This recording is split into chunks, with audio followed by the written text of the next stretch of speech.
Rereading Harry Potter taught me so many things again that I missed while reading for the first time. And I'm glad that I did read it again. You don't need reason to reread Harry Potter. Just read it again if you enjoyed it, or just start reading again because you felt that it's over now, or read it again if you want to experience everything one more time. And that is why I have decided to celebrate 20th anniversary of Harry Potter films by rereading all the Harry Potter books and by making a series of Harry Potter. I am going to start a series of Harry Potter books, and for that I will upload 7 videos, and in each video we will talk about each book, the story and the characters and anything that I will find interesting. So today's video is, as you guessed right, this is the first video, so it will be about Harry Potter and the Philosopher's Stones, and we are going to name this series Wizarding World.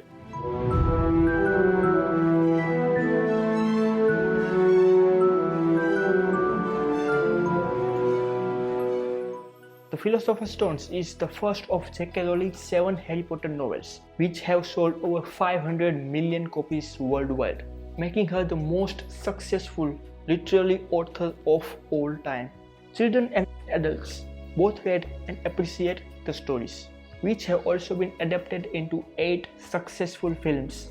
Are the Harry Potter books as good as they are made out to be? I was instantly struck by how brilliant and laugh out loud the humor was when I first started reading it, The Philosopher's Stones. Rowling has managed to infuse this book with a lovely wit and charm that will both amuse and delight adults and children.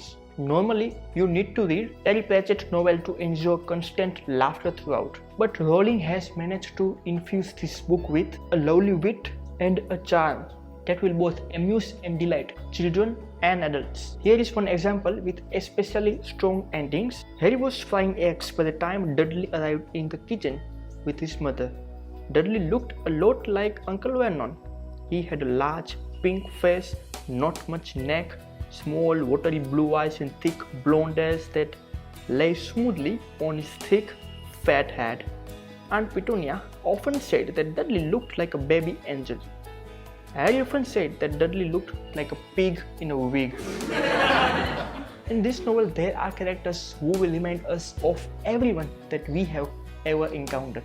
Dudley, a spoiled, overweight boy, and Hermione, a boozy and interfering, though kind-hearted girl, are 2 characters that everyone knows or has known. Many of the younger readers will be able to connect themselves with Harry Potter, particularly with his emotions of loneliness and not belonging, as well as enthusiasm at finally leaving the place that he hated in favor of one where he belongs and will be happy. Hogwarts is a wonderfully magical setting, not only in the most obvious sense but also in the level of details with which the author has described it.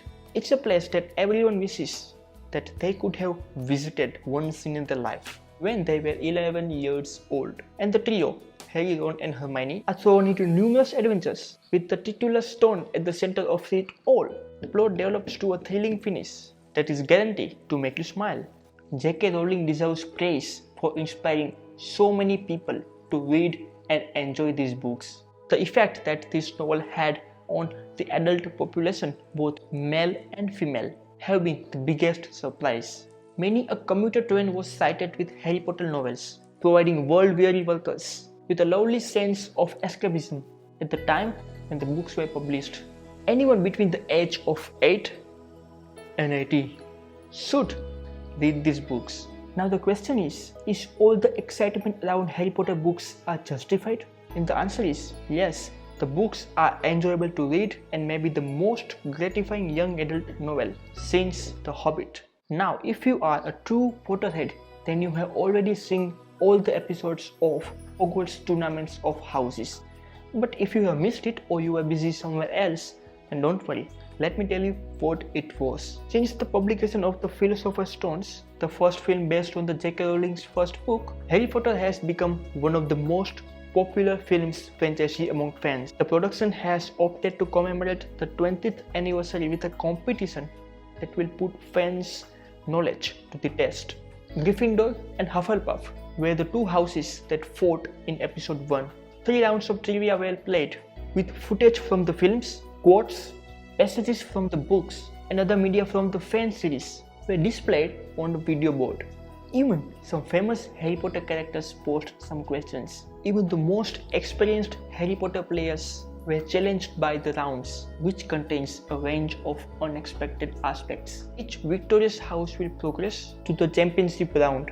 A wildcard round will be held for the loser houses. This implies that fans can compete for the prize regardless of where they qualify. Remember that competition is split into 4 houses, each representing one of the famous Hogwarts houses: Gryffindor, Slytherin, Ravenclaw, and Hufflepuff. Now with the Hogwarts tournament of houses, the cast are going to reunite for the 20th anniversary of Harry Potter first film. What anniversary? You don't know about it? No. You muggle. Now listen to me. Harry Potter fans who missed the magic of the movies are in luck, as the cast will reunite to mark 20 years of movie magic. The special reunion will premiere on HBO Max and will be shown on New Year's Day, January 1st, 2022. This year is starting with the best thing we all want to start with. I hope this next year will go as magical as the Harry Potter books. It will celebrate 20 years since the first Harry Potter movie, The Philosopher's Stones, was released, the anniversary of which was celebrated back in November. It will also mark the 10 years anniversary since the franchise ended with the final film, Harry Potter and the Deathly Hallows Part 2. Now, one more interesting fact about this anniversary is which cast will be there in the celebration of this 20th anniversary. Now, here is the list: Daniel Radcliffe, Rupert Grint, Emma Watson, obviously, Bellatrix Lestrange, Hagrid, Lucius Malfoy, Sirius Black, Dolores Umbridge. Why? Lord Voldemort, Draco Malfoy, Fred Weasley, George Weasley, Arthur Weasley, Ginny Weasley, Dean Thomas, Neville Longbottom, Luna Lovegood, Professor Quirrell. So guys, like all of the Potterheads out there, I am so excited for this reunion. Now go to the comment sections and tell me which was your favorite Harry Potter book or film and why. That is it for the first video of this series, Wizarding World. I will come up again with the second book review. For now, goodbye.